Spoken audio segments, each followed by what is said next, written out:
Hi hello, എല്ലാവർക്കും ഡെൽഫീസ് ബ്ലോഗിലേക്ക് സ്വാഗതം. അപ്പോൾ ഇന്ന് നമ്മുടെ പരിപാടി പ്രത്യേകിച്ചൊന്നുമില്ല, ഈ വെള്ളപ്പൊക്കമൊക്കെ തന്നെ. വെള്ളം പൊങ്ങിയതൊക്കെ കാണിക്കുക എന്നുള്ളതാണ് പരിപാടി. വള്ളത്തിൻ്റെ വീഡിയോ എടുക്കാൻ പോകണമെന്ന് ഓർത്തിരുന്നതാണ്. വെള്ളമായത് കാരണം പോകാൻ പറ്റിയില്ല. ഇന്നാണിത് കോട്ടയത്തെ വെള്ളം ഇറക്കുന്നത്, അത് പോകാൻ പറ്റിയില്ല. ഇപ്പം നമുക്ക് ഇന്ന് ഈ വെള്ളപ്പൊക്കവും കാര്യങ്ങളും ആയത് കാരണം എങ്ങോട്ടും ഇറങ്ങാൻ പറ്റത്തില്ല. അപ്പോൾ ഇതിൻ്റെ വിശേഷങ്ങളൊന്ന് എല്ലാവരുമായിട്ടൊന്ന് പങ്കുവെക്കാം എന്നുള്ളതാണ് വീഡിയോ പ്രളയത്തിന്റെ സ്റ്റാർട്ട് ചെയ്യുന്നത്. അത്ര വെള്ളമായിട്ടില്ല. നമുക്ക് വീഡിയോയിലേക്ക് എല്ലാവരും പോകാം. പറയുന്നത് പ്രളയത്തിന്റെ അത്ര വെള്ളമായി എന്നൊക്കെ. പ്രളയത്തിന് അത്ര വെള്ളമൊന്നും ആയിട്ടില്ല. പ്രളയത്തിന് അത്ര വെള്ളമാണ് ഇനി ഒരു 3 അടിയോടെ കളക്കണം. 3 അടിയോടെ കളഞ്ഞാലേ പ്രളയത്തിന് അത്രയും വെള്ളമാകത്തുള്ളൂ.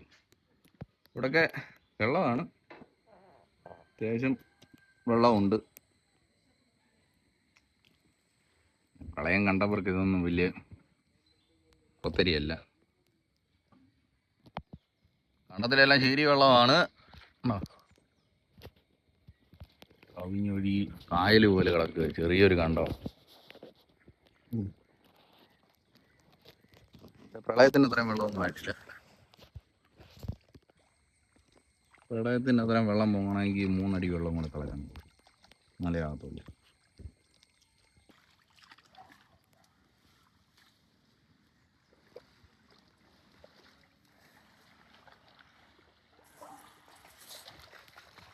നമ്മളെ പോകത്തൊക്കെ വെള്ളത്തിൽ നടന്ന് പിന്നെ ഇടിയുണ്ടാക്കാട ഇമാരെ ഇവിടെ ആയിരുന്നു കെട്ടിയിരുന്നു. അപ്പം ഇവിടെയും വെള്ളമായ.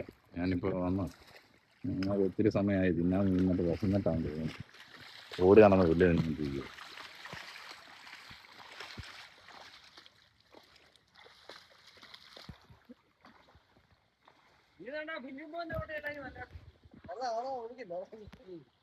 ഭയങ്കര ഒഴുക്ക്. ഞാനെ വള്ളത്തെ നീ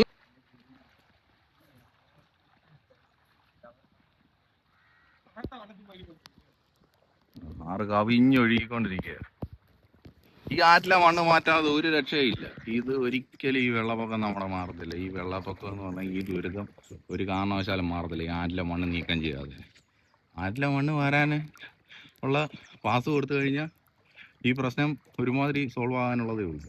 അല്ലെങ്കിൽ ഈ കേരളത്തിൽ ഈ മാസം ഇങ്ങനെ വെള്ളം പോയിക്കൊണ്ട് ഈ വർഷമേ ഉള്ളൂ ഇപ്പം അധികം വെള്ളം വരാഞ്ഞത്. ഇപ്പം ഒരു പ്രാവശ്യം പൊങ്ങിയത്. കഴിഞ്ഞ വർഷമൊക്കെ എന്ന് പറഞ്ഞാൽ 3-4 വെള്ളമാണ് ഈ കുട്ടനാട്ടിൽ കയറുന്നത്. കുട്ടനാട്ടിൽ ഇത് സർവ്വസാധാരണമാണെന്ന് പറഞ്ഞാൽ പോലും ഈ വെള്ളം വരവ് വളരെ ബുദ്ധിമുട്ടുണ്ടാക്കുന്ന കാര്യമാണ്. കാരണം ഈ ഒരു വെള്ളം കയറി ഇറങ്ങി കഴിഞ്ഞ് കഴിഞ്ഞാൽ പിന്നെ നമ്മൾ ഒന്നേന്ന് തുടങ്ങണം. ഓരോരോ വീടിനകത്ത് കണ്ടു കഴിഞ്ഞാൽ വളരെ ദയനീയാവസ്ഥയാണ്. ഞാനിന്ന് ഞങ്ങളുടെ വീടിനകത്ത് കയറിയിട്ട് സകല സാധനം നനഞ്ഞിരിക്കുക. രാവിലെ ബെഡ് സ്വിച്ച് അവിടെ എല്ലാം മുങ്ങിപ്പോയി. വെളുപ്പിനെ ഞാൻ വീട്ടിൽ ചെന്ന് നോക്കുന്നു, പിന്നെ അവിടെ ഇറങ്ങിയില്ല. വള്ളത്തിൽ നിന്ന് ഞാൻ ഇറങ്ങാതെ KCB വിളിച്ചിട്ട് ലൈൻ ഓഫ് ചെയ്തിട്ടാണ് പിന്നെ ഞാൻ ഇറങ്ങിയത്.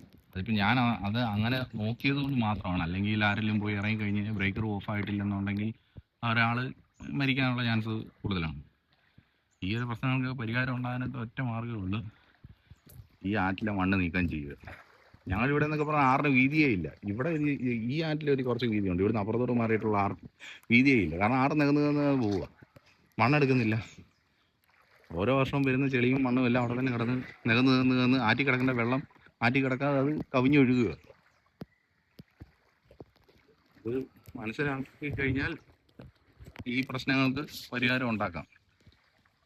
കുറച്ചെങ്കിലും, അതായത് മുഴുവൻ പരിഹാരം ആവുമെന്നല്ല പറഞ്ഞത്, കുറേയെങ്കിലും ഒരു ചെറിയ വെള്ളപ്പൊക്കമൊക്കെ വന്നു കഴിഞ്ഞാൽ ഇങ്ങനെ കര കവിഞ്ഞൊഴുകാതെ രക്ഷപ്പെട്ടു പോയി. ഇതിപ്പോൾ ചെറിയ വെള്ളപ്പൊക്കമാണെങ്കിൽ പോലും ഇതിപ്പം കര കവിഞ്ഞൊഴുകി പോയാണ്. ഇതുണ്ടോ, ഇത് ലേബർ ക്യാമ്പാണ്. അവരെല്ലാം ഇവിടുന്ന് മാറി. ട്രീറ്റ്മെൻറ്റ് പ്ലാന്റാണ് അത് വെള്ളത്തിൻ്റെ ട്രീറ്റ്മെൻറ്റ് പ്ലാന്റാണ് അവിടെ വർക്ക് ചെയ്യുന്നത്. അതിൻ്റെ പ്ലാന്റ് പുതുക്കി വേറെ പണിതുകൊണ്ടിരിക്കുകയാണ്, കാരണം നമ്മൾ വലുത്. അപ്പം അത് അവിടെ പണിയുന്നവരുടെ ലേബർ ക്യാമ്പിൻ്റെ അവസ്ഥ കണ്ടു. അതൊക്കെയാണ് അവരുടെ ബാത്റൂമാണ്. ഇതിൻ്റെയൊക്കെ അവസ്ഥ ഉണ്ട്. വളരെ ബുദ്ധിമുട്ടുണ്ടാക്കുന്ന അവസ്ഥയാണ് ഇതൊക്കെ അനുഭവിച്ചറിയണം. കാരണം ഈ മന്ത്രിമാർക്കും MLA മാർക്കും ഒന്നും ഇത് അനുഭവിക്കേണ്ട കാര്യമില്ല. കാരണം അവർക്ക് കറങ്ങാനായിട്ട് കാറും ഹെലികോപ്റ്ററും അതും ഇതുമൊക്കെ ഉണ്ട്. ഇവിടെ നമ്മളെപ്പോലുള്ള സാധാരണ ജനങ്ങളുടെ അവസ്ഥയാണിത്. കണ്ട് മനസ്സിലാക്കുക. കണ്ടോ?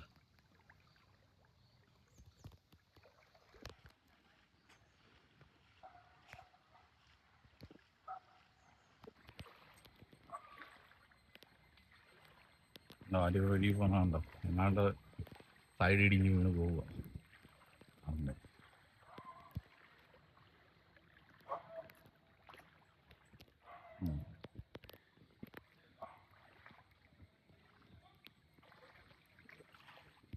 കണ്ടോ?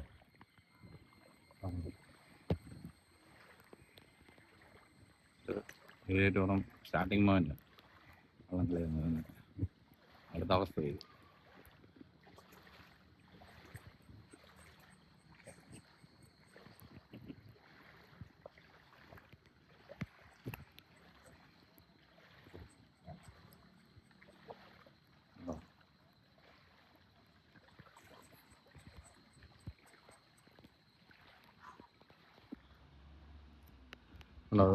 വെള്ളം നല്ല പോലെ കയറിയിട്ടുണ്ടോ വീടിനകത്ത്?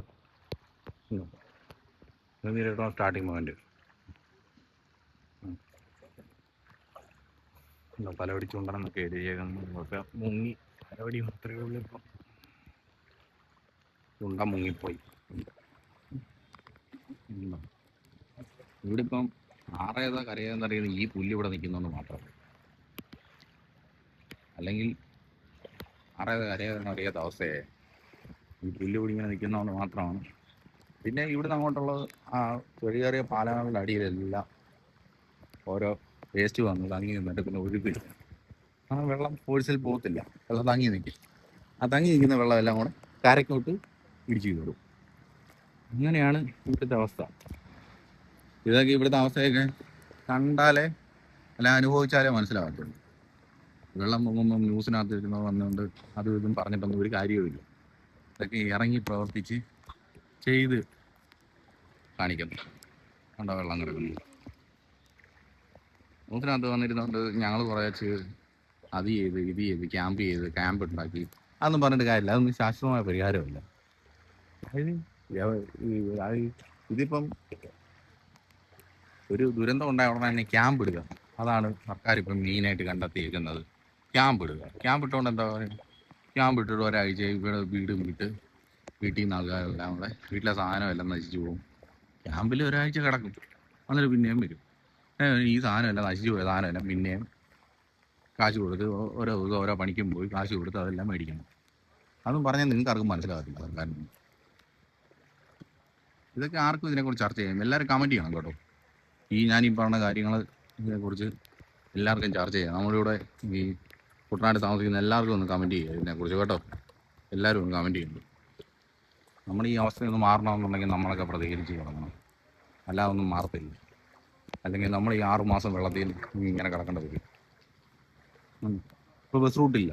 ആൾക്കാരെ അത് ഏൻസിയുടെ അവിടെ വെള്ളമായി, ബസ്സില്ല. അവിടെ ഒരാൾ നീന്തി വന്നിട്ട് ഇങ്ങോട്ട് ഡ്രസ്സ് മാറി മുണ്ടെടുത്തോണ്ട് പോവുക. കണ്ടോ ആ അവസ്ഥ ഏതാണ്? അതായത് തോർത്തെടുത്ത് നീന്തി വന്നത് പുള്ളി. എന്നിപ്പോൾ അവിടെ വന്നിട്ട് റോഡിലോട്ട് കയറുമ്പോൾ ഈ തോർത്ത് ഊരിയിട്ട് മുണ്ടെടുത്തോണ്ട് പോവുക. അതാണ് ഇവിടുത്തെ അവസ്ഥയാണ് ഈ കാണിക്കുന്നത്. ഇതിനെക്കുറിച്ച് എല്ലാവർക്കും പ്രതികരിക്കണം. എല്ലാവരും ഇതിനെക്കുറിച്ച് പ്രതികരിക്കണം. എല്ലാവരും ഇതിനെക്കുറിച്ച് നല്ല രീതിയിൽ കമൻറ്റ് ഇടണം. നമ്മളെ അവസ്ഥ ഇവരൊക്കെ ഒന്ന് അറിയട്ടെ. ഇവർക്ക് അറിയാം, പക്ഷെ ഇവർക്കൊന്നും ഇതിനെക്കുറിച്ചുള്ള ബുദ്ധിമുട്ട് വരുന്നില്ല. കാരണം ഇവർക്ക് ഈ MLAക്കും മന്ത്രിമാർക്കും എല്ലാം കാറും അതും ബോട്ടും അതും ഇതും എല്ലാം ഉണ്ട്. നമുക്കേ ഉള്ളൂ അതൊന്നും ഇല്ലാത്തത്. പാട്ടിയൊക്കെ കിടക്കാൻ പോലും ഒരു സ്ഥലമില്ലാതെ ഓടി നടക്കുക എന്താ വെള്ളത്തിൽ കൂടെ.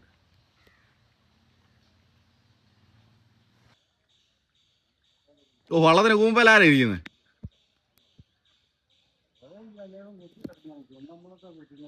തുഴയില്ലോ? അയ്യേ, എടുത്തോണ്ട് വന്നില്ലേ? പുഴ എടുക്കണ്ടായിരുന്നു. ഒരു മടലേലും വെട്ടി കൊടുക്കണ്ടായിരുന്നു. അല്ലെ ഇപ്പൊ അങ്ങോട്ട് ചെല്ലുമ്പോ ഒരു തുഴ മേടിക്കാം. എവിടെ എടുത്തില്ലേ? എന്തോ പണിയാണ്.